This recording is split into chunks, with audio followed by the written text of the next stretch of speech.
අයිබෝවන් සියලු දෙනාටම ඔන්න ඉතින් මම මේ YouTube channel එක හරහා ඔයාලට කියන්න බලාපොරොත්තු වෙනවා කතිකත්වය වර්ධනය කරගන්නේ කොහොමද ඒ වගේම තමයි අපි කතික මාතෘකාවකට කරුණු ටික එකතු කරගන්නේ කොහොමද කියලා මේ YouTube channel එක හරහා මම කියන්න බලාපොරොත්තු වෙනවා. ඉතින් අන්න උදාහරණයක් විදිහට මම අද මුලින්ම දෙමාපිය අගය කියන මාතෘකාව යටතේ කරුණු ඔයාලත් එක්ක කතා කරන්නට බලාපොරොත්තු වෙනවා. ඉතින් මේ දෙමාපිය අගය ගැන කරුණු ගේනකොට මම මෙතනදී කතිකත්වයට මුල් තැන දෙන්නේ නැහැ. මට ඕන ඔයාලත් එක්ක කරුණු බෙදා හදාගන්න. දෙමාපිය අගය ගැන ඔයාලගේ හිතේ තියෙන කරුණු මොනවද කියලා බෙදා හදාගන්න තමයි මට ඔයාලත් එක්කම ඕන. ඉතින් මගේ මංගාව තියෙන කරුණු ටිකයි අදහස් ටිකයි තමයි මම මේ YouTube channel එක හරහා හැම මාතෘකාවකටම මගේ හිතේ තියෙන අදහස් ටික මම හසුරවන වචන ටික තමයි ඔයාලට ගේන්න බලාපොරොත්තු වෙන්නේ. ඉතින් ඔන්න මම අද දෙමාපිය අගය ගැන කරුණු ඔයාලත් එක්කන් ගේන්නට බලාපොරොත්තු වෙනවා. ඉතින් මම මෙතනින් එහාට කතා කරන්නේ දෙමාපිය අගය කියන මාතෘකාව යටතේ අදහස් සහ කරුණු. හරි. එහෙනම් වීඩියෝ එකත් එක්ක රැඳිලා ඉන්න කියලා ඔන්න මම ආදරයෙන් ගෞරවයෙන් මතක් කරනවා.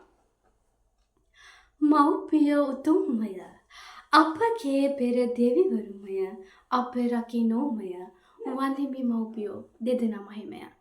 විපතක් වූ විට පිහිටට එන්නේ මව්නි පියාණෙනි ඔබ පමණයි. බුදුන් ළඟට අපේ ගුණ ගැන දන්නේ මව්නි පියාණෙනි ඔබ පමණයි. අද මේ සමාජයේ බියෙන් සැකෙන්තරව ජීවත් වෙන්නේ කවුරු හින්දාද? අද මේ සමාජයේ බියෙන් සැකෙන්තරව අඩිව පොළවේ ගහලා එහාට මෙහාට යන්නේ කවුරු හින්දාද? ඒ ආදරණීය ඔබගේත් මගේත් අම්මයි තාත්තයි නිසා. මෙත්තා, කරුණා, මුදිතා, උපේක්ෂා කියන සතර බ්‍රහ්ම විහරණ ටික බුදුහාමුදුරුවෝ හැරුණ විට ඒවා උරුම වෙන්නේ ආදරණීය අම්මටයි තාත්තටයි.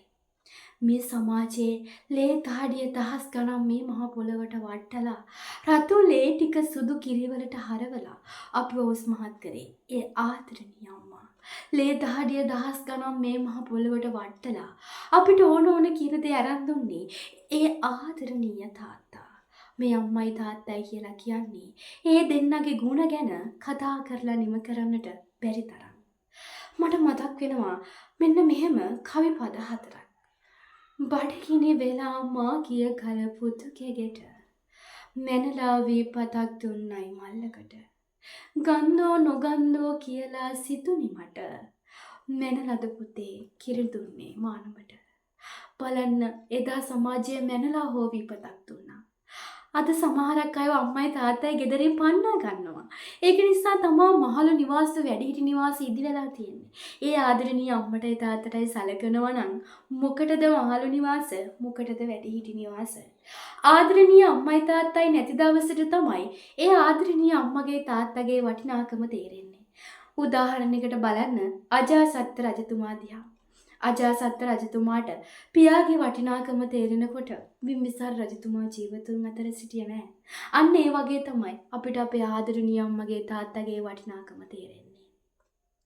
අපේ අම්මයි තාත්තයි පුබ්බදේව පුබ්බචරියා යන නම් වලින් හඳුන්වනවා. ගෙදර පුදුන් කියලා හඳුන්වන්නේ අපේ ආදරණීය අම්මයි තාත්තයි. ඒ වගේම තමයි අපේ ආදරණීය අම්මයි තාත්තයි සදිසා නමස්කාරයට අනුව නැගිනහිර දිශාවට උදෙසා කරලා තියෙනවා. ඒ මන්ද කිව්වොත් හිරු නැගෙන්නේ නැගිනහිර දිශාවෙන්. මේ මුළු ලෝකයම ආලෝකමත් කරන්නේ හිරු. අන්න ඒ වගේ අපේ මුළු ජීවිතේම ආලෝකමත් කරන්නේ අපේ ආදරණීය අම්මයි තාත්තයි. ඒක නිසා අපේ අම්මයි තාත්තයි නැගිනහිර දිශාවට උදෙසා කරලා තියෙනවා. මේ ආදරණීය අම්මයි තාත්තයි අපේ ලොකු දෙයක් බලාපොරොත්තු වෙන්නේ නැහැ. අපි හොඳට ඉගෙනගෙන ලස්සන රස්සාවක් කරලා මගේ පුතා මගේ දුව ඉහළ තලයක ඉන්නවා කියලා කියන්න ඒ ආදරණීය අම්මයි තාත්තයි හරි ආසයි. ඒ ආදරණීය අම්මයි තාත්තවයි ආදරෙන් බලාගනී කියලා ඒ ආදරණීය අම්මයි තාත්තයි හරි ආසයි. අද සමාජයේ වර්තමානයේ වෙනකොට අපිට දකින්නට තියෙන්නේ ආදරණීය අම්මටයි තාත්තටයි සලකන්නේ නැති සමාජයක්. ආදරණීය අම්මගේ තාත්තගේ ಗುಣ කතා කරන්නේ නැති සමාජයක්. ඉතින් සහෝදරනි මේ ආදරණීය අම්මයි තාත්තයි කවදාවත් අපිට වෛර කරන්නේ නැහැ. ඒ ආදරණීය අම්මයි තාත්තයි අපව ආදරයෙන් ගෞරවයෙන් බලා ගන්නවා.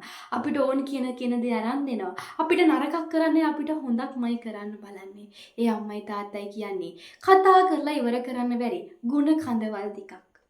ඉතින් මගේ ආදරණීය අම්මටයි තාත්තටයි සලකන්න කියන එක තමයි මගේ ආදරණීය අදහස.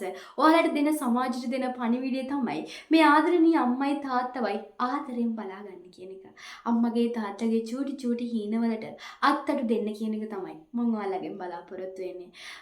ඉතින් මම හිතනවා ඔරුව මොටද ගඟදිය පැද යන්න බැරි, සලුව මොටද රෑ සීතල හරිනු බැරි, පුන්සඳ මොටද රෑ ගණදුරු හරිනු බැරි, ශිල්පය මොටද සිසු චරිතය හදනු බැරි.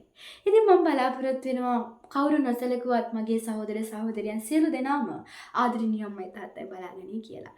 ඉතින් ඔන්න ඔය ආකාරයට අපිට කතික මාතෘකාව යටතේ කරුණු ගේන්න පුළුවන්. මම මෙතනදී ගොඩක්ම බලාපොරොත්තු වෙන්නේ ඔයාලත් එක්ක කතිකත්වයෙන් මේ කතාව ගේනවට වඩා කරුණු කොහොමද මේ ටික කියන්නේ කියන එක තමයි මම බලාපොරොත්තු වෙන්නේ. ඉතින් ඔය මම අද කරුණු ගෙනාවේ ආදරණීය අම්මා තාත්තා ගැන. ඉදිරියේදීත් බලාපොරොත්තු වෙනවා යම් යම් මාතෘකා ගැන කතා කරුණු ඔයාලත් එක්ක බෙදා හදා ගන්න. ඉතින් මතක් කරනවා මේ කතාව අහන්න ලස්සනයි නම් කමෙන්ට් එකකුත් දාලා ලයික් එකකුත් දාන්න කියලා මතක් කරනවා. ඒ වගේම මගේ channel එකත් එක්ක රැඳිලා ඉන්න මම බලාපොරොත්තු වෙනවා දිගටම කතික මාතෘකා පිළිබඳ මල් ළඟ තියෙන කරුණු ටික ගේන්න. ඒ වගේම තමයි මේ කතිකත්වය මම වර්ධනය කරගත්තේ මගේ World Vision එකෙන් ලැබුණු පන්නරයත් එක්කම JB Voice Media Academy එකෙන් ජයන්ත බාලසූරිය සර්ගෙන් සහ ජුලානි මිස්ගෙන් ලැබුණු පන්නරයත් එක්ක තමයි මම මේ විදිහට ඔයාලත් එක්ක ලස්සන වචන ටික හසුරව ගන්නේ. හරි ඉතින් එසේනම් ඔයාලා සියලු දෙනාටම මතක් කරනවා මේ වීඩියෝ එක ඉවර වෙනකම්ම රැඳිලා ඉඳලා මේ වීඩියෝ එක හොඳට බලන්න, කතිකත්වය ගැන ලස්සනට කතා කරන්න පුළුවන් නංගිලා මල්ලිලා අයියලා අක්කලා ටිකක් බිහි වෙන්න කියලා මම ප්‍රාර්ථනා කරනවා. ඉතින් සියලු දෙනාටම බොහොමත්ම ස්තුතියි.